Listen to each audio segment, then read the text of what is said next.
Magandang araw sa ating mga kaibigan.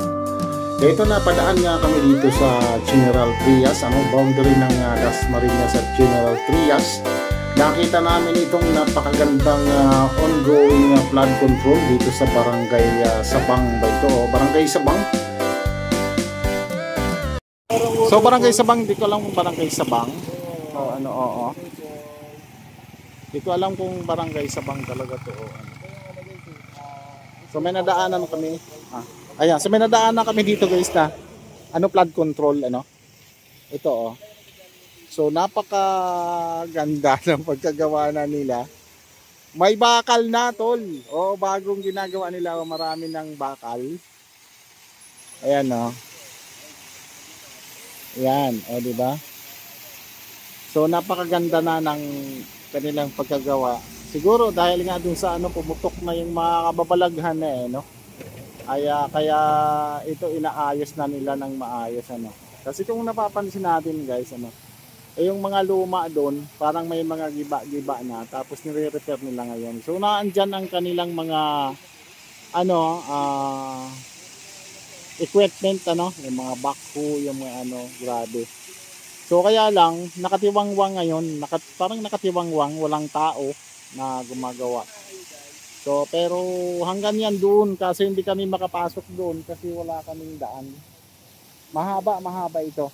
Pero meron kaming drone shot dito. So makikita ninyo ang drone shot. Papakita namin sa inyo, So pero guys So talagang maganda na ang pagkagawa nila dito. Kaya lang yung tinatambak nila diyan sa ilalim yung puro lupa lang.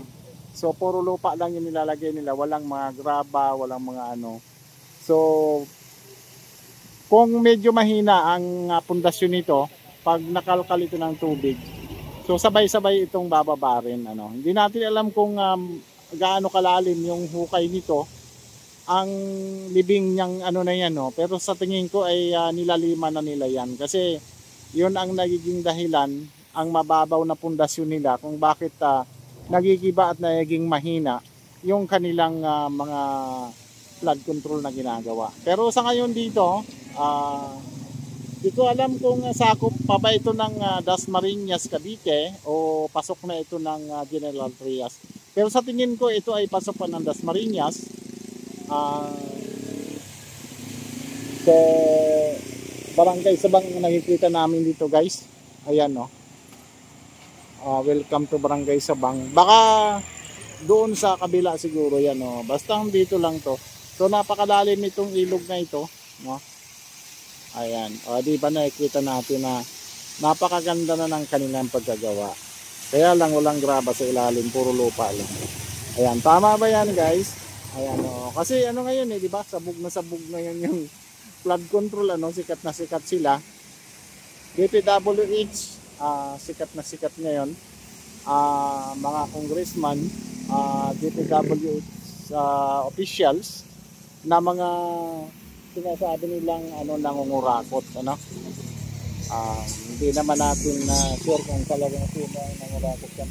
So guys, papakita ko sa inyo dito sa kabila mayroon pa palang dito yan, parang lang siya.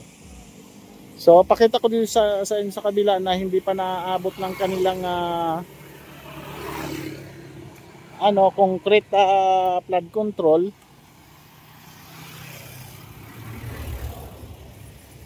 Ayan. So lahat ng mga nagagaling doon sa mga subdivision, so dito ang bagsak nila. Ayan di ba? Ayan yung mga gagawain pa nila